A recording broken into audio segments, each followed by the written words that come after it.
प्रहलाद जी समझा रहे अपने पिताजी को, अरे पिताजी समझ जाइए, अभी भी समय है, अभी भी समय है। आप जिन हरि का भजन मैं करता हूं ना, उन्हीं का आप भजन करिए। लेकिन पिताजी को समझ में नहीं आ रहा। पिताजी बैठे बैठे कह रहे, अरे प्रहलाद, ये तू क्या बोल रहा है, ये क्या सिखा रहा है मुझे, कुछ अच्छी बात सिखा, कोई अच्छी बात बता। तो प्रहलाद जी कहते, तो सुनिए सबसे अच्छी बात, श्रवणम कीर्तनम विष्णु स्मरणम पाद सेवनम अर्चनम वंदनम दास्यम सख्य आत्मनिवेदनम।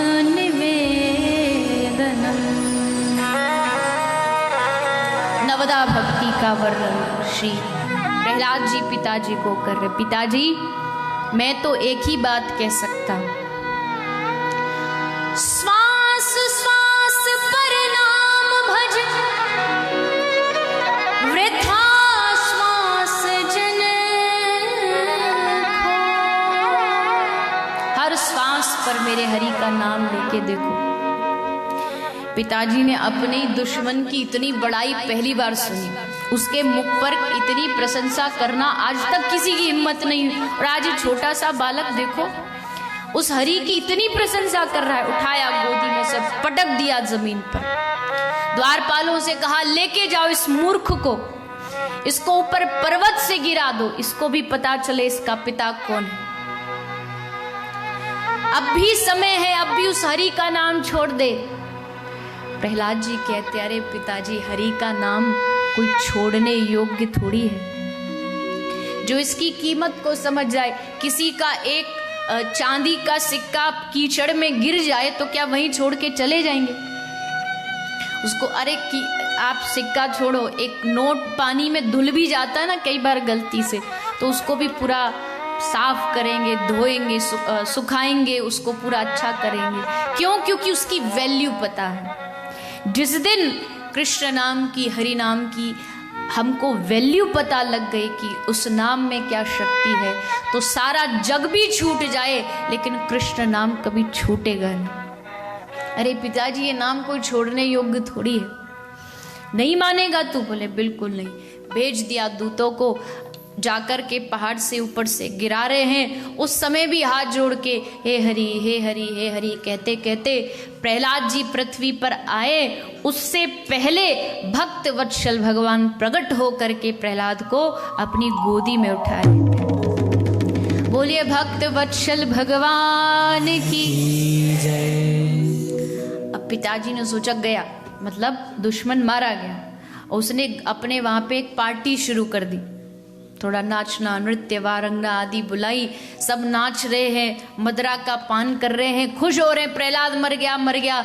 तभी दरवाजे से जोर जोर से हरि बोल हरि बोल हरि बोल की आवाज सुनाई दी।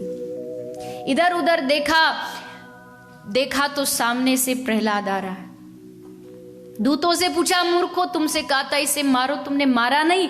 बोले महाराज, हम तो मार के ही आए थे, पर पता नहीं ये कैसे बच गया। प्रहलाद जी बोले, पिताजी अपने दूतों से कहो कोई भी काम करे तो आधा अधूरा नहीं, पूरा किया करे। और एक बात कहूं पिताजी, अगर थोड़ी देर और ये वहीं रुक जाते ना, तो जैसे मैं हरि बोल करता करता नाचता भया आया हूं ना, वैसे ये भी मेरे साथ नाचते नाचते आते, इनको ठाकुर जी का दर्शन हो जाता। देखा कि ये तो मानने वाला नहीं है। बुआ होलिका बुलवाई, पहाड़ से गिराया, विष पिलाया, सब कुछ कराया, लेकिन जाको राखे साइया, ठाकुर की जिस पर कृपा उसको कौन मार सकता है? कोई कुछ नहीं कर पाया। अंततः भक्त वत्सल भगवान अपने भक्त की रक्षा के लिए, आज जब हिरण्यकश्यपु चारों तरफ से थक गया, हार गया, प्रहलाद को कहा, बता कहाँ है तेरा नारायण? कहा, पिताजी जले विष्णु स्थले विष्णु, विष्णु पर्वत मस्तके। कहाँ नहीं है मेरा भगवान? तो तुझ में राम, मुझ में राम, सब में राम, समाया, सब में मेरा प्रभु है, कोई देखने वाला चाहिए। तभी लिया गदा और सामने जो खंबा है उस खंबे पर जोर से प्रहार किया, खंबा फटा और खंबे से श्री नरसिंह भगवान का प्रादुर्भाव हुआ है। बोलिए श्री नरसिंह भगवान की जय। ताल ठोकते हुए लंबी लंबी दाढ़े अपने मुख का दर्शन कराते हुए नरसिंह भगवान पधारे, हिरण्यकश्यपु को गोद में लिटाया और उसके उदर को विदीर्ण कर दिया। प्रभु ने इसका नाश किया, कोई क्रोध शांत नहीं कर पाया। तब भक्त वत्सल भगवान प्रहलाद को देखते हैं और प्रहलाद को देखते ही श्री ठाकुर जी का क्रोध एकदम शांत हो गया। गोद में बिठाया, कहा प्रहलाद को, बेटा मांग तुझे क्या चाहिए। प्रहलाद जी कहते हैं, प्रभु क्या मांगू आपसे, मुझे किसी चीज की आशा नहीं है। आपने मुझे पहले से ही अत्यंत सब कुछ दिया है, मानव देह दिया है। हरि तुम बहुत अनुग्रह कीनो, साधन धाम विबुध दुर्लभ तनु, मोहि कृपा कर दीनो। अब और क्या मांगू। भगवान बोले, अरे भाई कुछ तो मांग ले। अच्छा अपने लिए नहीं तो इन कलयुगी लोगों के लिए मांग के बता दे कि क्या मांगना चाहिए। ऐसी कोई वस्तु बता जो ये मांगना चाहिए, क्योंकि इनको पता तो रहना चाहिए कि भगवान के दरबार में क्या मांगे। हम जाएंगे तो क्या मांगेंगे। आप तो भजनानंदी हो इसलिए भक्ति मांगोगे, पर आधे से ज्यादा लोग तो ना, एक मैया मिली थी अभी 2-3 दिन पहले, तो वो कहीं ले गई थी ऐसे ही घुमाने, तो बोली आप मेरे साथ हो, एक काम करो मैं लॉटरी की टिकट खरीद लेती हूँ। अरे धन्य है मैया, साथ ही कुछ अच्छा काम कर लेती कि चलो थोड़ी देर कीर्तन कर लेते भजन। बोली मैं लॉटरी की टिकट खरीद लूँ, खरीद ले। और मांगते मांगते मांगते हमको इतनी मांग की आदत पड़ चुकी है ना कि अब वो छूटती नहीं है, अब वो हृदय से जाती नहीं है, वो बैठ चुकी है हृदय में। एक भिखारी मंदिर के बाहर खड़ा होके भीख मांग रहा है। अब उसका रोज का धंधा है, वो भिखारी भीख मांगता है। पर एक दिन अचानक से उसको कई करोड़ की लॉटरी लग गई। तो किसी ने पूछा कि भाई साहब आपको ये लॉटरी लगी, इस पैसे का आप करोगे क्या। बोले मैं इसका एक बहुत बड़ा भव्य मंदिर बनाऊंगा। सबने कहा वाह वाह वाह क्या बात है, वाह वाह आपकी सोच की तो दाद देनी पड़ेगी।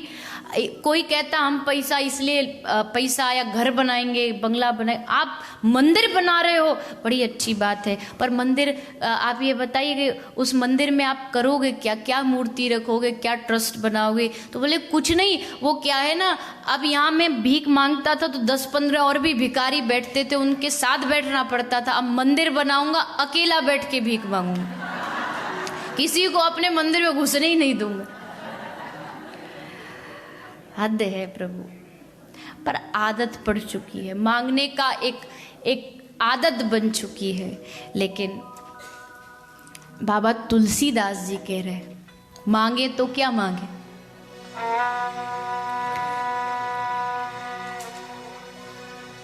भगवान के दरबार में श्री रामचंद्र जी खड़े हैं और बाबा तुलसी पहुंचे हैं।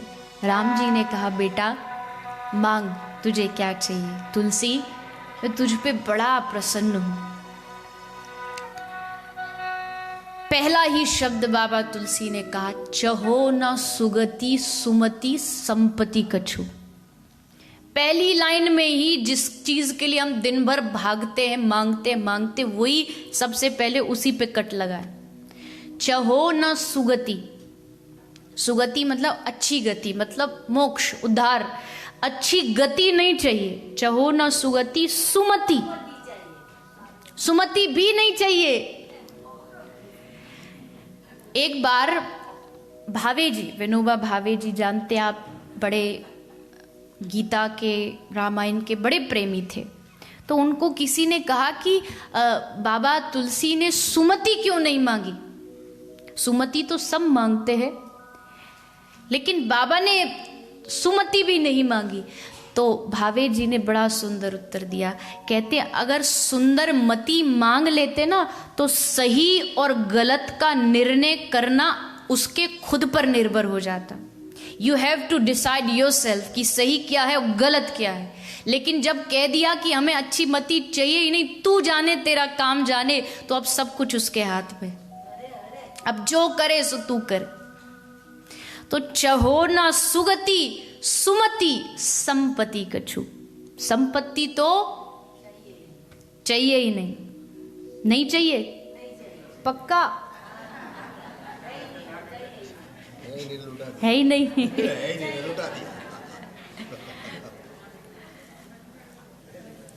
फिर क्यों मांगते हो सुख संपत्ति घर आवे? सब ऐसे हाथ हिला रहे जैसे बिल्कुल ये तो कतई नहीं मांगते। ना ना, नहीं मांगते। आप भगत हो ना, आप सब अच्छे श्रोता हो, तो आप तो मांगते ही नहीं होंगे। चहो न सुगति संपत्ति सुमति संपत्ति कछु। और फिर अगली लाइन में कह रहे रिद्धि सिद्धि विपुल बड़ाई। न रिद्धि चाहिए न सिद्धि चाहिए और ना ये बड़ाई चाहिए कि देखो देखो तुलसी ने तो सबको ठोकर मार दिया, इससे भी मेरे अंदर अभिमान आएगा। चहो न सुगति सुमति संपत्ति कछु, रिद्धि सिद्धि विपुल बड़ाई। राम जी ने कहा तो बेटा फिर तुझे क्या चाहिए? जो भी मेरी झोली में था वो सब तो तू मना कर चुका, अब क्या दूं? तो हाथ जोड़ के कहा, हे तू रहित अनुराग राम पद, अगर देना चाहते हो प्रभु तो अपने चरणों से अनुराग हो जाए, मुझे उन चरणों से प्रीति हो जाए। राम जी बोले वाह वाह वाह क्या बात है, तुलसी में बड़ा खुश हुआ, ले अभी दे देता हूं। बोले नहीं नहीं प्रभु, ये भी एक शर्त के साथ चाहिए। कौन सी शर्त? बोले हेतु रहित अनुराग राम पद, बढ़े अनुदिन अधिकाई। ये राम चरणों की प्रीति भी इस शर्त के साथ चाहिए कि हर दिन ये बढ़ती रहे बढ़ती रहे बढ़ती रहे। ऐसे राम चरणों की भक्ति मुझे प्राप्त हो जाए, ऐसी मांग बाबा तुलसी ने की है। और फिर कहते हैं, काम ही नारी प्यारी जिमी, लोभ ही प्रिय जिमी दाम।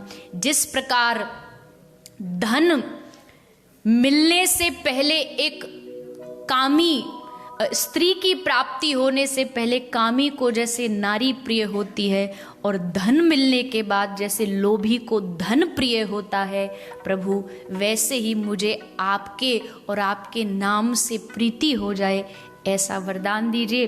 श्री प्रहलाद जी ने भी भगवान से यही मांगा और भगवान ने प्रहलाद को निष्काम भक्ति का आशीर्वाद प्रदान किया और श्री प्रहलाद जी पर कृपा की गई।